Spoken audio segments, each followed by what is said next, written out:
let's keep going in section 2.1. So let's do a little visual stuff.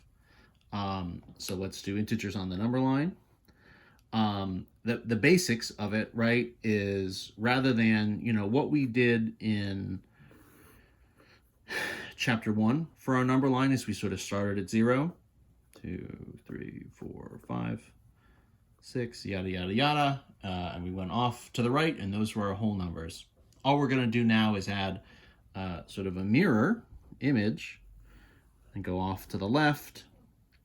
1, 2, 3, 4, 5.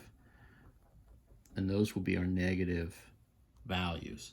So all of our positive values are to the right, moving just one digit at a time. All of our negative values are to the left, moving, again, kind of one digit at a time.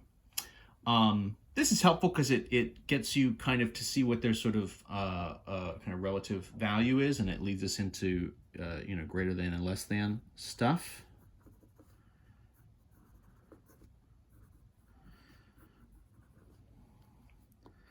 Maybe we'll just say greater than and less than situations.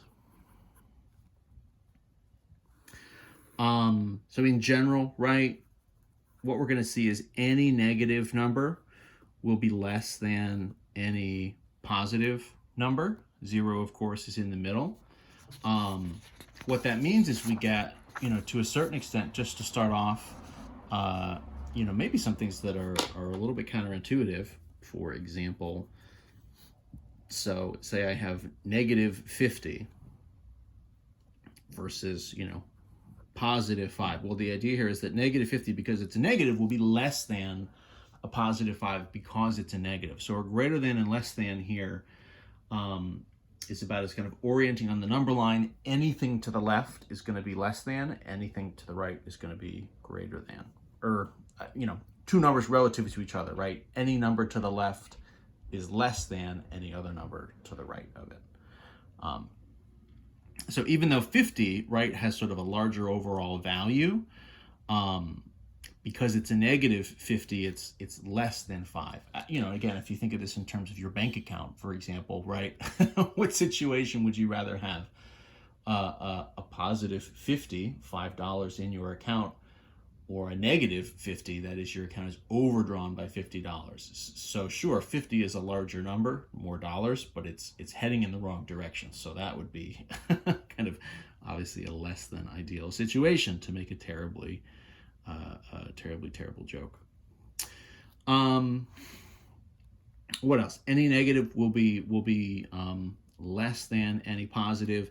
0 is going to be, right, greater than any negative, right? 0 is there in the middle. Of course, 0 would be less than any positive, right?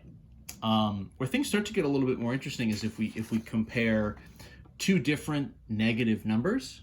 So say, for instance, I have, negative 10 versus negative 20 or something, right? So, okay, so what's going on here? Well, now we're both negative, so that might make you think, okay, well, I know 20 is bigger than 10. They're both negatives, so does that mean that negative 10 is less than negative 20?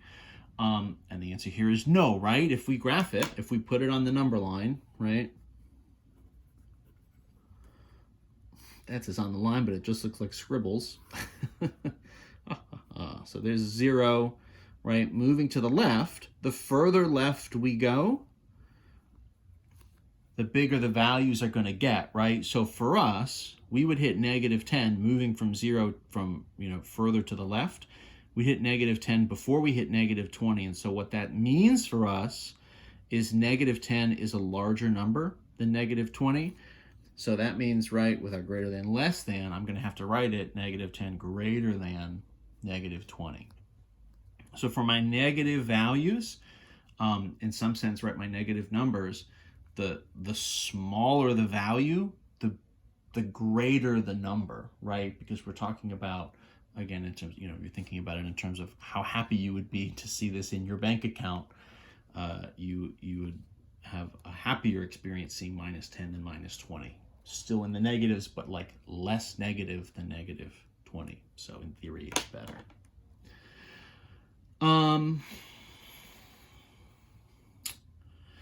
This overall gets us into the concept of absolute value.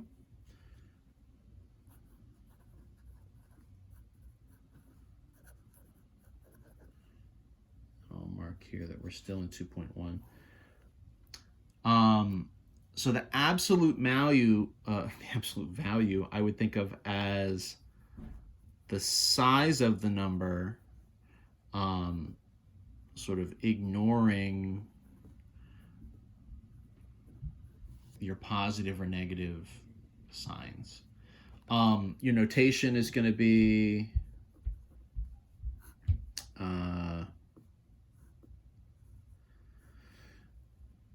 these like straight lines, parenthesis-ish, right? Sort of brackets-ish, but just straight up and down. So no sort of curving. So just straight up and down, right between these two lines.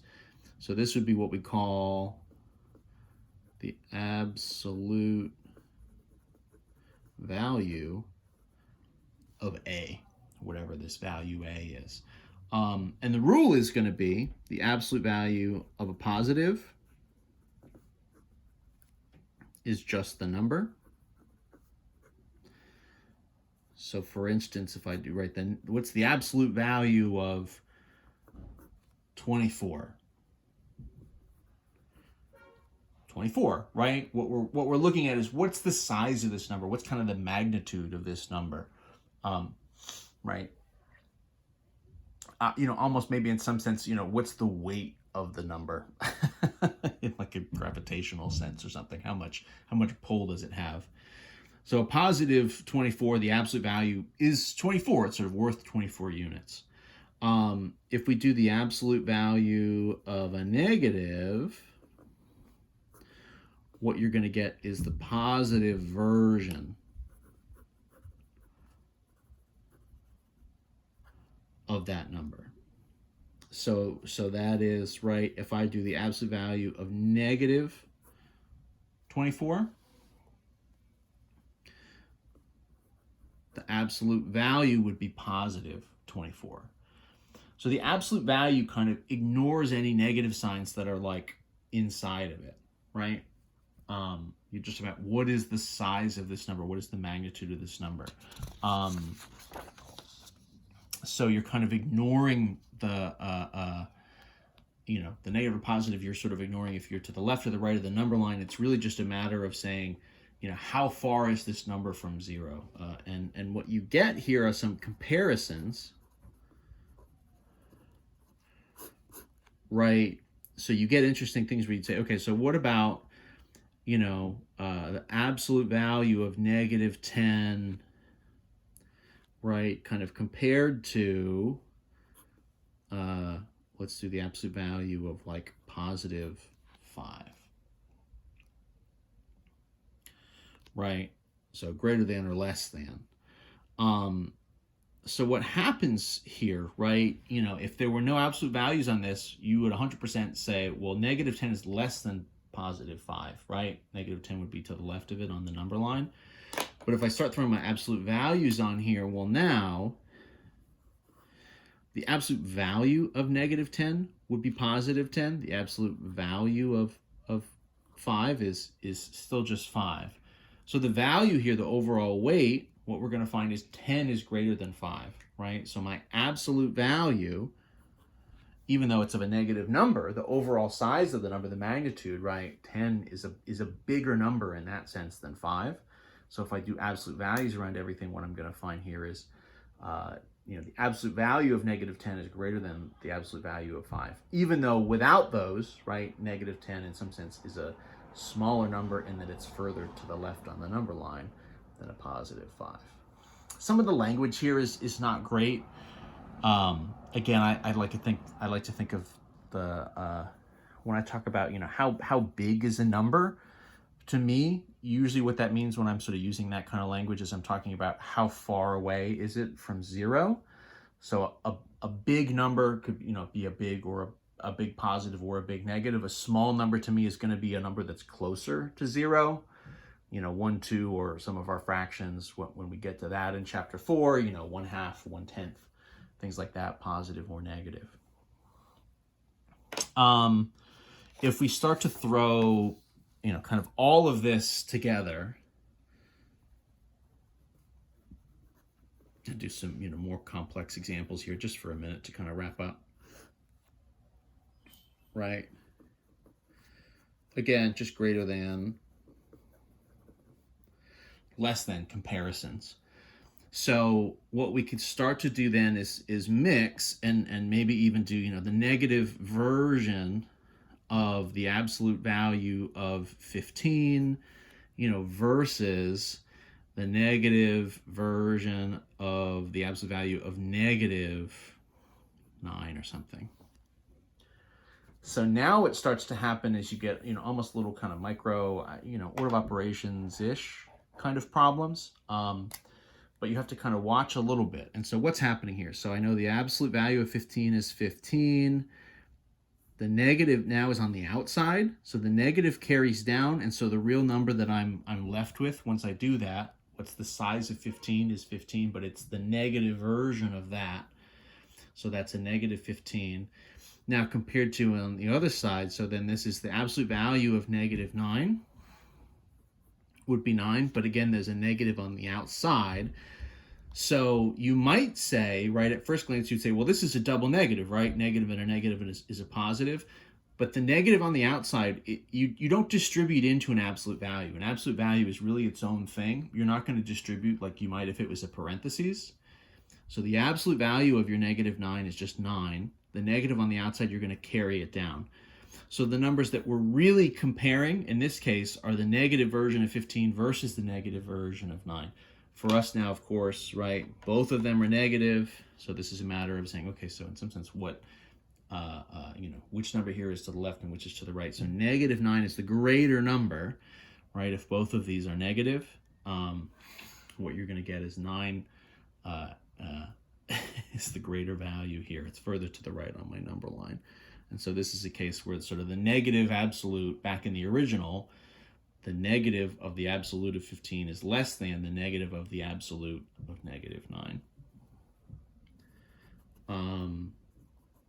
Let's do one more. Try to think and see if there's anything that might catch us by surprise. It's, you could do obviously 100 different variations on this. Let's do...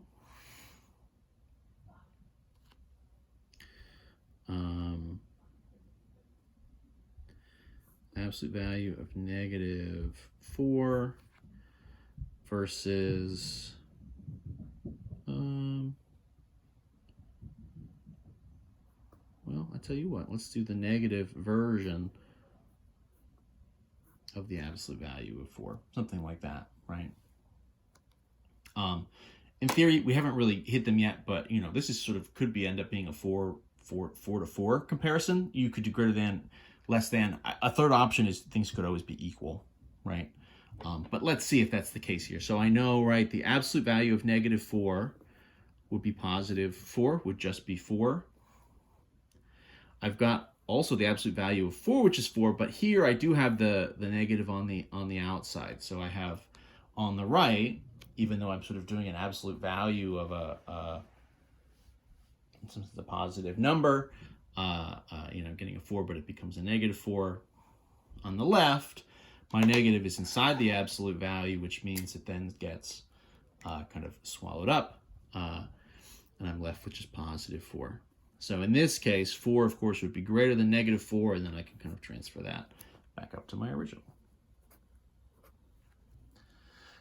Right, and so these are the kind of situations. It's totally going to depend. Again, I mean, there's lots and lots and lots of variations here. We could do examples till the cows come home, but I'll leave it at that for now, and I'll let you guys try some in the homework.